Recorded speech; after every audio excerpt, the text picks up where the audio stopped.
నాకు ఫ్రీగా ఉంటే ఏదో చేసేయాలనుకుంటూ ఉంటానండి. ఈరోజు ఫుల్‌గా ఖాళీగానే ఉన్నాం.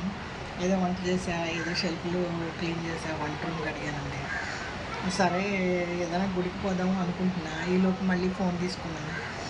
కూర్చుంటే అండి ఒక అబ్బాయి ఎవరో ఆన్‌లైన్ ఇదండి బెట్టింగ్ ఏదో యాప్స్ ఉన్నాయి కదా! దాంట్లో 48,00,000 పోగొట్టేశారంట.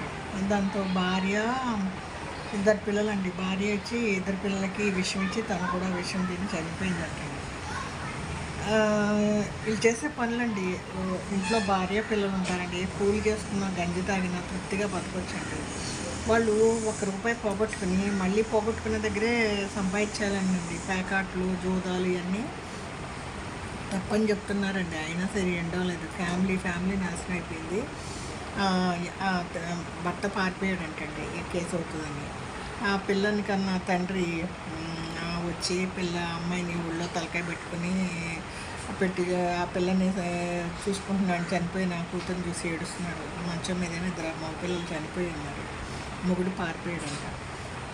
వీళ్ళు అసలు ఎందుకు చేస్తారండి బాబోయ్! ఈ పెళ్ళిళ్ళు చేస్తున్నాం ఆడపిల్లలకి సేఫ్టీ ఉందా లేదా తెలియట్లేదు.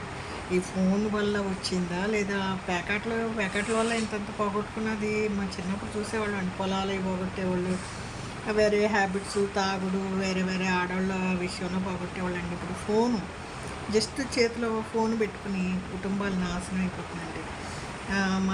మాకు కింద మా పక్కింట్లో ఒక ఆవిడ పని చేస్తానికి వస్తుందండి. వాళ్ళ అబ్బాయికి 30 ఏళ్ళు దాటినా పెళ్ళి కుదరట్లేదని పాపం పూజలు చేస్తూ ఉంటుంది, గుళ్ళకి వెళ్ళి వస్తూ ఉంటుంది. మొన్న 10 రోజులు కనపడలేదు.